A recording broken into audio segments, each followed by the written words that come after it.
সালাম আলাইকুম বন্ধুরা, আজকে একটা গিজার দেখতে আসছি। তো এখন শীতকাল, সবার এই গিজারের প্রয়োজন হয়। একটা গিজার দেখতে আসছি, গিজারটা সমস্যা ছিল কয়েলের সম্ভবত। তো এটা কয়েলটা লাগানো হয়েছে, চেঞ্জ করে আনছি, আনার পরে এখন এটা চেক করব। তো আমি এম্পিয়ার মিটার নিয়ে আসছি এবং গিজার সেটিং করা হয়েছে। তো দেখি যে গিজারে কি লোডটা ঠিক মতো নিচ্ছে কিনা, এম্পিয়ারটা ঠিক মতো নিচ্ছে কিনা। আগে এটা সমস্যা ছিল যে এম্পিয়ারটা একটু নেওয়ার পরে হঠাৎ করে এম্পিয়ার ছেড়ে দিত। তো এটা কয়েল পাল্টাইছি, পাল্টানোর পরে এখন আবার সেটিং করছি। তো দেখি কি অবস্থা।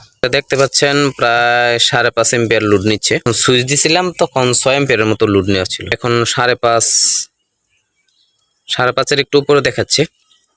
এটা হচ্ছে গিজার। তো এটা দেখি যে এম্পিয়ারটা কমে যায় কিনা। তো প্রায় 10 মিনিট অপেক্ষা করার পর দেখলাম যে না, এটা এম্পিয়ার ছাড়ে না, এম্পিয়ার নিচ্ছে ঠিক মতোই। তো এতে বোঝা যাচ্ছে যে পানি হিট হচ্ছে। তো আগে 1 মিনিটের বেশি এম্পিয়ারটা নিত না, 1 মিনিট এম্পিয়ার নেওয়ার পরে হঠাৎ করে এম্পিয়ার ছেড়ে দিত। তো এখন টেস্ট করলাম, প্রায় 10-12 মিনিট হয়ে গেছে, তো এম্পিয়ারটা ছাড়ছে না, তার মানে পানি গরম হচ্ছে।